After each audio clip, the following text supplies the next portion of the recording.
Hi friends, welcome to our channel. ఈరోజు ఈ వీడియోలో degree first semester Hindi lesson Bharat మే సంస్కృతి సంఘం అంటే భారతదేశంలో సంస్కృతులు అనే లెసన్ క్లియర్గా చూద్దాము.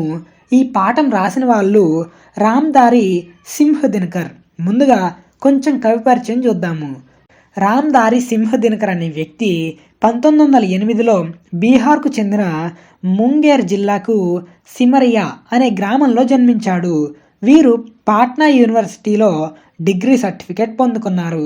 వీరికి భారత ప్రభుత్వం పద్మభూషణ్ అవార్డుతో సత్కరించింది. అలాగే వీరు హిందీ, బెంగాలీ, సాంస్క్రిట్, ఉర్దూ, ఇంగ్లీష్ భాషలో పండితులు. భారతీయ సంస్కృతికి సంబంధించిన ఎన్నో వ్యాసాలు రచించారు.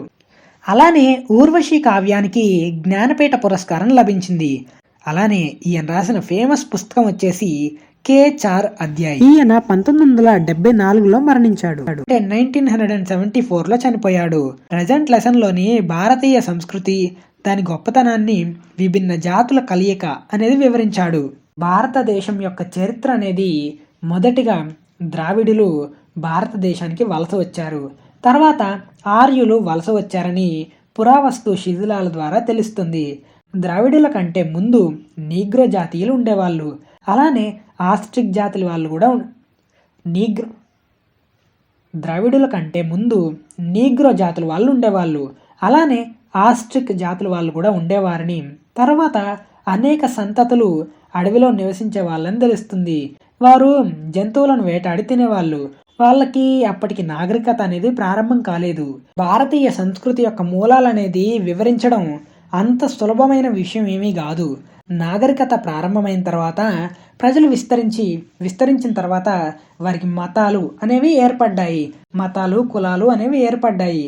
వీరి నగరాలు ధ్వంసం చేసిన కారణంగా ఆర్యులు పూజించే యుద్ధ దేవతలు ఇంద్రుడు, పురంధరుడు అని పిలువబడిన వాళ్ళు, అలా ఆర్యులు ఈ దేశంలో స్థిరపడ్డారని తెలుస్తుంది. తర్వాత ద్రవిడులతో సంబంధాలు ఏర్పడి ఒకే సంస్కృతిగా ఏర్పడింది. అదే హిందూ లేదా భారతీయ సంస్కృతి అని పిలువబడుతుంది.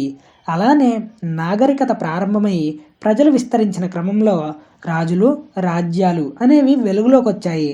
అలా వేదాలు, ఉపనిషత్తులు, మన దేశానికి చెందిన ప్రాచీన విద్యలన్నీ అందరూ నేర్చుకుని విద్యావంతులుగా మారారు. సంస్కృతి ఎలా అభివృద్ధి చెందింది, ఎక్కడ ప్రారంభించారు అనేది తెలుసుకోవడం సులభం కాదు. ఆర్యులు, ద్రవిడులు కలిసిపోయిన తర్వాత వారి ఆచార వ్యవహారాలు, ఆలోచనలు, అలవాట్లు అన్నీ కలిసిపోయాయి. ఒక సనాతన ధర్మంగా ఏర్పడింది. ఇదే మన భారతదేశ సంస్కృతికి పునాది అయ్యింది. అంతేకాకుండా శివ పూజ కూడా ఆర్యుల నుంచే వచ్చింది కాదనే అపోహ కూడా ఉంది. ఇది మన దేశంలో ప్రారంభం నుంచే ఉంది. ఆర్యులు, ఆర్వేత్తరులు ఎప్పుడైతే కలిసిపోయారో అప్పుడు ఈ రూద్రుడు, వానికి సంబంధించిన విషయాలన్నీ కూడా ఏకమైపోయాయి. తద్వారా శైవ ధర్మం ఏర్పడింది. శివుని పుత్రుడు కార్తీకుడు, గణేశుని గురించి దక్షిణ భారతదేశంలో ఎక్కువగా చెప్పబడింది. మన మతం, సంస్కృతి అనేక సంస్కృతుల కలయికతో అభివృద్ధి చెందింది.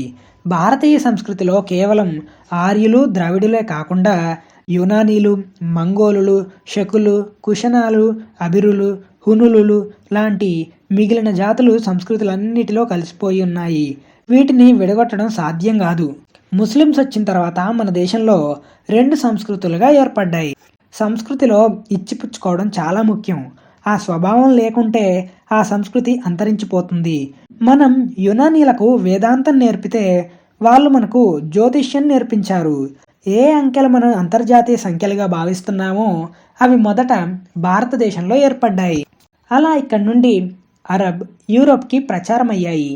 కానీ ఎప్పుడైతే సంస్కృతిలో మతం ప్రవేశించిందో అప్పుడే మన సంస్కృతి యొక్క పతనం ఆరంభమైంది. అంటరానితనం అందరికీ దూరంగా ఉండాలనే భావమే సంస్కృతిని అంతమొందిస్తుంది. మన ప్రాచీన భారతదేశం అనేది ఈ విషయానికి జగత్ గురువు లాంటిది. దానితో పాటు జగత్తుకు శిష్యునిలా కూడా వ్యవహరించాలి. మనం ఒకరికి విద్య నేర్పించాలి, వాళ్ళ దగ్గర నుంచి మనం విద్య నేర్చుకోవాలి. ఇలా జ్ఞానాన్ని ఇచ్చిపుచ్చుకోవడం వల్ల మన తెలివితేటలు అభివృద్ధి అవుతాయి. ఇదే సంస్కృతిని సురక్షితంగా ఉంచుతుంది అని ఈ పాఠం వివరిస్తుంది. ఇదండి భారత్ మే సంస్కృతి సంఘం అనే లెసన్ అనేది.